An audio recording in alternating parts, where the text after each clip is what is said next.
Hey guys, and welcome back to this week's episode of SWEN. First off, we have question of the week with Josh. Would you rather have one wish today or 3 in 10 years? 3 in 10 years. Probably do one today. I would take one, then ask for a million wishes. I would want one wish today. 3 in 10 years. 3 in 10 years, you know, it's like it. I don't know how to explain it. Next, we have an interview with Lieutenant Dracopoulos and Chief Hoyle. Okay, Bill Rogers here in the SWEN studio with Chief Hoyle and Lieutenant Dracopoulos. Thanks for coming in. And sorry about the circumstances. That's got to be devastating. We're talking about the fire in Berwick, to which you guys were called in. We did, yeah. We went there, and it's tough for the local area departments to deal with. It's nothing we go to work wanting to be part of. You know, we read about it in other parts of the country, and you know, it hits very close to home for all the guys to know and have it part of the job. You know, we know it's there; it's in the back of our heads. It hits me hard. You know, we work certain shifts, and we work with the firefighters involved in that incident, whether they come to Somersworth or we're going to Berwick on a regular basis. We go mutual aid, and they come here. And sometimes we interact. We just stop by and just visit and chat with each other across the bridge and just catch up. And sometimes we cross train, but like I said, it does hit home how close we are to these departments. A friend of mine who's a captain in a neighboring community said he's going to read one of these NIOSH reports, which he reads every time they come out, and he said, "I'm going to know the players." It is going to be tough for even for guys to move on and get that portion out of their heads and move forward and have a long, safe career from this point. Did this feel like a typical fire? Not that any fire can't be explosive, as this is a terrible example of, but did you say, "Oh, better watch out for this one" in particular, or was it it's a call? To us, it's just a call. The lights come on, the dispatcher announces where we're going, and that day, just like any other day, they give an announcement with some basic information, and we really don't know until we get there, what we're getting ourselves into. We know we're going to a fire, we're going to a car accident, we're going to a medical aid. We may be just going to help somebody unclog a drain. We do a lot of things in the fire service. Now, describe this fire in particular, not necessarily the details of this fire, but I'd heard from Ralph Morang, a photographer on the scene. This is a 4-alarm fire, and is that right? It didn't start as a 4-alarm fire. It starts as, a single alarm. The Berwick captain on the scene upgraded it to a 2nd alarm, and then. And at that point, is that when you guys get the call typically?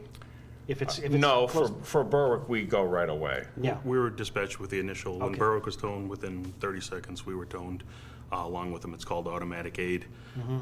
Smaller departments like ourselves, and even the surrounding communities, if there's a report of a fire, they start help right away, because you need so much manpower on scene to complete certain tasks. South Berwick chief upgraded it to a 3rd alarm. Rochester assistant chief, who came in 3rd, he took over overall command, and he upgraded it to a 4th, typically because we had a firefighter safety and rescue issue.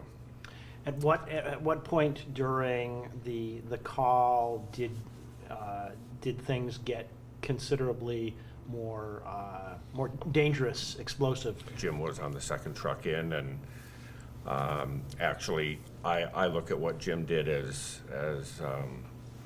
heroic. He won't say so, but he made the initial decisions that led to the rescue of one of the Berwick firefighters. So, I'll let him explain. There'll be some reports out in the future that'll describe some pretty heroic actions by the first 2 companies there, and people get a better understanding of what occurred. Yeah, we can't really get into too many specifics because federal NIOSH and Maine OSHA and the Maine State Fire Marshal's Office and Berwick Police are still in depth in the investigation. You guys are going into dangerous situations all the time. You don't really know what you're going into in many cases. And sometimes you think you know what you're going into, but things can change quickly. They do. We try to keep our head on a swivel. We work on the side of the road. There's cars speeding by. People don't slow down. People don't move over for us. We go into medical situations, police incidents that that could be dangerous at times. So it's not just fire that could hurt us. It could be any one of these calls. So it's not only the fire portion of of our job. You know, we have all these other things that roll Right. into. Even the medical, in Somersworth, the fire department does not do the medical transport, but we do go on about 40% of the medical calls. The state categorizes calls A, B, C, D, and E. We go on all C, D, and E calls.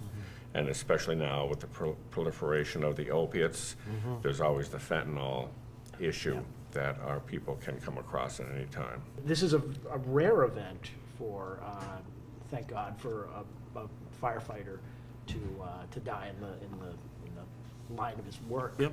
Go home, you hug your kids tighter. You know, you tell people you love them when you leave. We do. You know, every time I leave the door to come to work, we work 24-hour shifts, so we're gone for a while. We could be gone 48. We could be gone 72. Sometimes we're gone 3 or 4 days from home, from being home. We're a tight-knit group. We live together. We eat together. We always do a good job. We work together, and we're still brothers and sisters at the end. So we're family. Yeah, like Jim said, from what they tell us, it was 45 years since there was a firefighter fatality in Maine. It's been a long time, and between 90 and 100 firefighters are killed every year. And like Jim said, we read about them, and in this case, it happened right in our backyard. So it means a lot more. It hits home a lot more, especially to the people who knew him personally, and we had some people who did. Well, thank you for all you do, and I'm really sorry for your loss as well as the whole community's loss. Now, here are your SHS announcements. Tuesday, April 2nd are the exam periods for Blocks 1 and Block 3. Wednesday, April 3rd is the day for exam periods for Blocks 2 and 4. Thursday, April 4th is the first day of Quarter 4. On Friday, April 5th, there will be a tweaked schedule for vaping presentations during the school day. Bye, guys. And we'll see you next week On SWEN.